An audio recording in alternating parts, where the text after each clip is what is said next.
এই সমর্থকদের আগের দিনই হতাশ করেছিল ক্রিকেটাররা। বিসিবি পরিচালক দ্বন্দ্বে ওরা মাঠে নামেনি, বর্জন করেছিল খেলা। তবে দর্শকরা হতাশ করে নাই। আগের দিন কোয়ালিফাই করা সিলেট রাজশাহী ম্যাচ দেখতে আসেন সবাই, তবে শেষ হাসি হাসে রাজশাহী।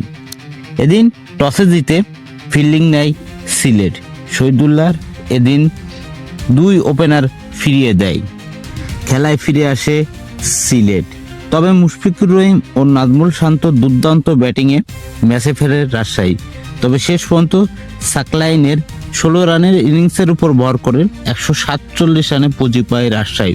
তবে উইকেটের সুবিধা নিয়ে এদের রান করতে দারুণ ব্যর্থ হয় রাজশাহীর ব্যাটিংরা। তবে উইকেটের সুবিধা নিয়ে এই রান নিয়ে দারুণ খেলা জমে তোলে রাজশাহী। মাত্র 15 রানে 2 উইকেট হারায় সিলেট। পরে ইমন ও মোমিনুল ধরে সিলেটের হার। তবে এই 2 ব্যাটার ফিরে গেলে সিলেটের আর কোনো উল্লেখযোগ্য ব্যাটিংই পারফরমেন্স করতে পারে নাই। ফলে সিলেটের 142 রানে গুটিয়ে যায় তারা, আর রাজশাহী পায় 5 রানের নাটকীয় জয়। আমরা হয়তো জানি রাতের বেলায় কুয়াশায় বল অনেকটাই সুইম করে, যার ফায়দা তুলেছে এদিন রাজশাহী।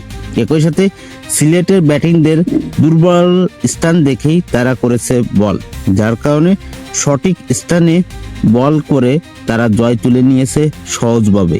একই সাথে নাজমুল শান্তর অসাধারণ নেতৃত্বে সিলেট যাচ্ছে দুর্দান্ত ফর্মেতে, যার কারণে এই ম্যাচে দুর্দান্ত খেলেছে সিলেট স্ট্রাইকার। তবে দিন শেষে রাজশাহীর বোলারদের কাছে পরাজিত হয়েছে মেহেদী মিরাজের সিলেটের।